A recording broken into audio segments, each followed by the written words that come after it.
లూకా సువార్త 12:51, 52. నేను భూమి మీద సమాధానము కలగజేయ వచ్చితినని మీరు తలంచుచున్నారా? కాదు, భేదమునే కలగజేయ వచ్చితినని మీతో చెప్పుచున్నాను. ఇప్పటి నుండి ఇక ఇంటిలో 5 వేరుపడి 2 విరోధంగా ముగ్గురికి విరోధంగా 2 ఉందురు. ఎంత స్పష్టంగా యేసుప్రభు ఈ లోకంలో ఉన్నప్పుడు చెప్పారు కదా. ఏం చెప్పారు? నేను భూమి మీద సమాధానం తీసుకురావడానికి వచ్చాను అనుకుంటున్నారా? కాదు. I didn't come here to bring peace but to divide. అంటే డివైడ్ అంటే ఏదో భయంకరమైన స్థితి కలగజేయాలని, లేకపోతే మనకి గొడవలు తేవాలని కాదు. కానీ he meant to say you are called separately. నిన్ను అందరు మెచ్చుకోరు, నువ్వు అందరికీ నచ్చవు, నిన్ను అందరూ పొగడరు. ఎందుకంటే నువ్వు రాజీ పడట్లేదు కదా, బికాజ్ యూఆర్ నాట్ కాంప్రమైజింగ్. మీరు రాజీ పడట్లేదు కాబట్టి మీకు విరోధంగా అందరూ తిరుగుతారు. దేవుడు మనకేమైనా చెప్పాడనుకోండి, ఏమైనా చేయమని చెప్పాడనుకోండి, అందరికీ నచ్చదు. Nobody will clap their hands and say well done, good job అని ఎవరు చెప్పారు. ఎందుకంటే చెప్తున్నాడు కదా యేసు ప్రభువే, నేను వచ్చింది ఎందుకు? సమాధానం కోసం కాదు, కానీ మీ మధ్య భేదాలు కలిగి. ఎందుకంటే మీ దగ్గర ఒక స్టాండర్డ్, మీకు ఒక సరిహద్దు ఉంది, వారికి సరిహద్దులు లేవు, లేకపోతే they don't have any standards. But I have the standard for you. ఈ స్టాండర్డ్లో మీరు జీవించాలి, ఈ స్టాండర్డ్లోనే బ్రతకాలి అని చెప్పినప్పుడు, మీలో కూడా చాలామంది పరిశుద్ధంగా జీవించాలంటే, మీ కాలేజెస్లో, మీ వర్క్ ప్లేసెస్లో జీవించాలంటే why are you so different? ఎందుకు నువ్వు వ్యత్యాసంగా ఉన్నావు? ఎందుకు నువ్వు ఇంత పరిశుద్ధంగా బిహేవ్ చేస్తున్నావు? ఆర్ యూ సో హోలీ అని ఇటువంటివి ఎదుర్కొంటూ ఉంటారు. ఏంటి నువ్వేమైనా గొప్ప సెయింట్వా? నువ్వేమైనా సాధువా? ఎందుకు ఇలా ప్రత్యేకంగా ఉంటావు? మాలో ఎందుకు కలవవు? కానీ దేవుడు అనేది మీరు అందరితో కలిసిపోండి అని చెప్పలేదు యేసుప్రభు ఇక్కడ.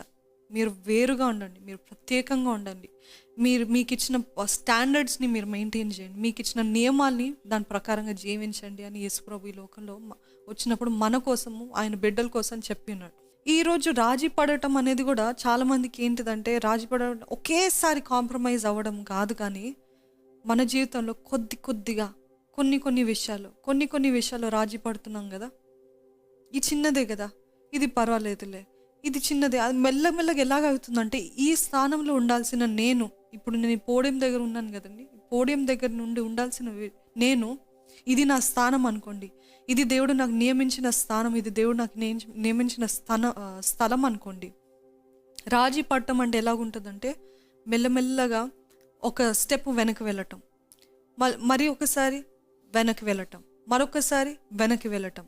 నేను ఉండాల్సింది ఎక్కడుంది, నేను ఉన్న చోట ఎక్కడుంది కదండి. రాజీ పడటం కూడా అదే. మెల్లమెల్లగా కొంచెంగా ఒకే రోజు మొత్తం కాంప్రమైజ్ కాదు, కానీ ఒక్కొక్క రోజు కొంచెంగా మెల్లగా జారిపోవటం, మెల్లగా దిగజారిపోవటం, మెల్లగా అడుగంటిపోవటం. పరిశుద్ధత విషయం, మరి ముఖ్యంగా యవనస్తులు పరిశుద్ధత విషయంలో అనేకసార్లు రాజీ పడుతుంటారు. ఎందుకంటే మనుషులు మెప్పించడానికి, ఆ వ్యక్తిని మెప్పించడానికి, ఈ వ్యక్తిని మెప్పించడానికి, వారి మాటలకి లొంగిపోవడానికి. ఒకవేళ యోసేపు అలాగ లొంగిపోయి ఉంటే ఆ స్థానము ఎప్పుడో కోల్పోయి ఉండేవాడు కదా. అదే దేవుడు నియమించిన స్థానం ఏంటి? ఐగుప్తులో గొప్ప స్థితిలో ఉండాలి యోసేపు. ఆ స్థితిలో ఉండి తన అన్నలందరినీ కాపాడాలి, తన తండ్రి సంతానాన్నంతా కాపాడాలి, ఆ వంశాన్ని కాపాడాలి అని దేవుడు ఉద్దేశించిన కార్యం అది. ఒకవేళ యోసేపు కానీ ఆ పోతిఫర్ భార్య చెప్పిన మాటలు విని, పర్వాలేదులే, అంత గొప్ప స్త్రీ, అంత గొప్ప అధికారి స్త్రీ నన్ను అడుగుతుంది కదా, ఎంత గొప్ప భాగ్యం అని అనుకున్నాడా? లేదు కదా. If he would have compromised, ఒకవేళ ఆ విషయంలో తను రాజీ పడుంటే ఆ స్థానంలో ఉండేవాడా? సో దేవుడు మనకి నియమించిన స్థానం ఒకటి, అపవాది కావాలని మనల్ని వెనక లాగుతూ ఉంటాడు. ఇలాగా ఒకేసారి లాగాడు, ఇందాక చెప్పిన రీతే కొంచెంగా మెల్లమెల్లగా. ఈరోజు మెల్లమెల్లగా ఎటువంటి పాపంలో పడుతున్నారు, మెల్లమెల్లగా దేవుని దగ్గర నుంచి ఏ విషయంలో దూరం అవుతున్నారు. మీరు కదా, దేవుడు మిమ్మల్ని కదా పిలిచాడు పరిచర్య చేయమని, ఆయన సేవలో వాడబడాలని, లేకపోతే ప్రార్థనలో పాల్పంపులు పొందాలని, ఉపవాసం ఉండాలని, ఇవన్నీ చేయమన్న దేవుడు మిమ్మల్ని చెప్పాడు కదా. కానీ మీరెందుకు వెనక జారిపోయారు? ఎందుకు ప్రార్థనలో తక్కువ అయిపోయారు? ప్రార్థన స్థితి, ప్రార్థన జీవితం ఎందుకు తక్కువ అయిపోయింది? ఈరోజు అడగండి, మిమ్మల్ని మీరు అడగండి, what is that is making me go far from God? దేవుని దగ్గర నుండి నన్ను ఏంటది దూరం చేస్తుంది? ఏ విషయంలో నేను రాజీ పడుతున్నాను? ఏ విషయంలో నేను కాంప్రమైజ్ అవుతున్నాను? What is that? Who ever it is, నేను ఒకటి చెప్తానండి, దేవుని కోసం ఎవరైనా కోల్పోండి, ఎవరినైనా విడిచిపెట్టండి, రెండంతలుగా దేవుడు ఇస్తాడు, రెండంతలుగా ఇస్తాడు. అనుభవపూర్వకంగా చెప్తున్నా. నేను చాలా మందిని కోల్పోయాను ఎప్పుడు దేవుని పిలుపుకి లోబడిన తర్వాత. కానీ ఇప్పుడు మీరందరూ ఎంతమందిని ఎంతగా ప్రేమించేవారిని దేవుడు నాకు ఇవ్వలేదా?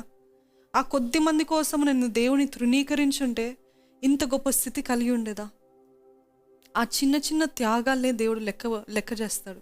ఆ చిన్న త్యాగం దేవుని కోసం చేయకపోతే దేవుడు దేవా నన్ను దీవించు, ఆశీర్వదించు, నన్ను ఉన్నత స్థితిలో ఉంచయ్యా, నన్ను హెచ్చించయ్యా అని అడుగుతున్నారే కానీ దేవుని కోసం మీరు ఎవరినైనా దేనైనా త్యాగం చేస్తున్నారా? ఇది దేవుడికి ఇష్టం లేదు అని తెలిసి కూడా చేస్తున్నారా?